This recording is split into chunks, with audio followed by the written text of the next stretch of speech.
CO सदर उपरोक्त अपराधियों को पालने पोसने का काम कर रहे हैं। उनके संरक्षण में रह करके आए दिन वे गरीब आदमियों को सता रहे हैं, उनको गोली मार रहे हैं। अभी कुलदीप सीओ साहब ने अपना ज़मीर बेच दिया है, अपने रिटायरमेंट के कगार पे हम अगर न्याय नहीं कर पा रहे हैं, जनता के जनहित के कार्यों को न करके वो व्यक्तिगत हित के कार्यों को साध रहे हैं। और पैसे की लालच में सीओ सदर दे रहे अपराधियों को संरक्षण। प्रधान संघ जिलाध्यक्ष ने पुलिस प्रशासन की लचर व्यवस्था पर उठाए सवाल। पूरी जांच के बाद लिखा गया मुकदमा, फिर भी आरोपितों पर नहीं हो रही कार्रवाई। गंभीर आपराधिक मामले दर्ज होने के बावजूद आरोपितों पर कार्रवाई से कतरा रही पुलिस। ये आरोप प्रधान संघ के प्रतापगढ़ जिलाध्यक्ष नवीन कुमार सिंह उर्फ पिंटू ने लगाया है। पुलिस प्रशासन के लचर और मनमाने रवैये का विरोध करते हुए नवीन सिंह ने कहा कि बिहार ब्लॉक की ग्राम पंचायत बरबसपुर में पंचायत चुनाव से अब तक लगातार चल रहे विवाद व लगातार हो रही मारपीट के मामले एवं उनके ऊपर हुए प्राण घातक हमले के आरोपियों को सीओ सदर पवन कुमार त्रिवेदी का संरक्षण प्राप्त है। सीओ सदर आपराधिक विचारधारा वाले व्यक्ति और उसके सहयोगियों को संरक्षण दे रहे हैं। ऐसे अपराधियों के खिलाफ प्रतापगढ़ में ही नहीं बल्कि प्रयागराज जिले में भी संगीन धाराओं में मुकदमे दर्ज हैं।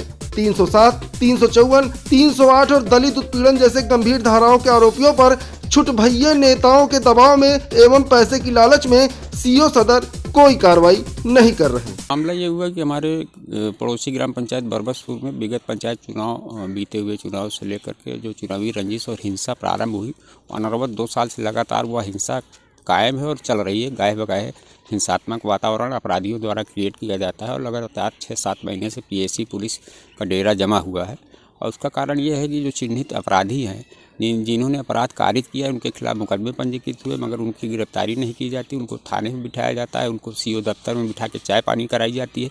कुछ छुटभैया भाजपाई नेताओं द्वारा दबाव बनाया जाता है उनको क्लीन चिट दिलाने की, और पैसे के दम पर वे अपनी हनक बनाए हुए हैं। और पूरा संरक्षण अगर बरबसपुर के सारे अपराधियों को प्राप्त है तो सीओ सदर के ऊपर से पूरा संरक्षण प्राप्त है और सारी अपराध की घटनाएं जो हैं सीओ सदर के निर्देशन में वो कर रहे हैं। उपरोक्त अपराधियों के विरुद्ध 1994 से 2022 के बीच में लगभग 20-22 मुकदमे, उनका बहुत पुराना मुकदमा अपराध रहा है और प्रयागराज के भी थानों में मुकदमे उनके ऊपर पंजीकृत हैं।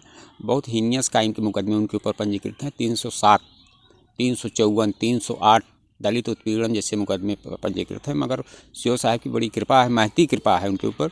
अभी मई 2021 में एक SC/ST उनके ऊपर पंजीकृत हुआ था। सीओ सदर को विवेचना मिली थी, इन्हीं साहब उनको कंपनसेशन गवर्नमेंट ने दे दिया कि हाँ ये दलित उत्पीड़ित हुआ है, परंतु वह विवेचना के दौरान दलित उत्पीड़न की धारा को ही हटा दिया गया।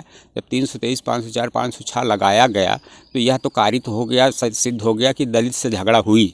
जब झगड़ा हुई तो झगड़ा होते ही दलित उत्पीड़न का मामला बन जाता है। तो किस बिना पर कैसे उन्होंने दलित उत्पीड़न की धारा हटाई? तो यह पूर्ण तरीके से साजिशन, पैसे की लालच में, पैसे की एवज में सीओ सदर उपरोक्त अपराधियों को पालने पोसने का काम कर रहे हैं। उनके संरक्षण में रह करके आए दिन वे गरीब आदमियों को सता रहे हैं, उनको गोली मार रहे हैं। अभी कुलदीप यादव के घर पर चढ़ के उन्होंने गोलीबारी की थी जिसमें उनके ऊपर 307 का मुकदमा पंजीकृत था, उसकी भी विवेचना सीओ साहब कर रहे हैं। उसका निपटारा नहीं हुआ कि बरबसपुर के मन्नीलाल सरोज के ऊपर उन्होंने मारपीट कराई कुछ लोगों के साथ मिल करके, उसकी भी विवेचना सीओ साहब के पास है। मगर सीओ साहब उसमें भी गिरफ्तारी करने की नहीं मंजिश बना रहे हैं। वो जीवन मौत से जूझ रहा था, 3-4 लाख रुपए लगे तो वो प्राइवेट हॉस्पिटल से इलाज करा के अभी आया है। एक भी मूल्य आज तक नहीं गिरफ्तार हुए। पुलिस बैठ करके गांव ताक रही है। तो सीओ साहब पूरी तरीके से बिके हुए हैं। सीओ साहब ने अपना ज़मीर बेच दिया है, अपनी कानून के एवज में दायित्व एवं कर्तव्यों को बोध भूल गए हैं। उनके क्या दायित्व कर्तव्य, बहुत बुजुर्ग आदमी हैं, रिटायरमेंट के कगार पे हम अगर न्याय नहीं कर पा रहे हैं, जनता के जनहित के कार्यों को न करके वो व्यक्तिगत हित के कार्यों को साध रहे हैं और एक छुटभैया नेता के दबाव में सारे कृत्य उनके द्वारा संपादित किए जा रहे हैं।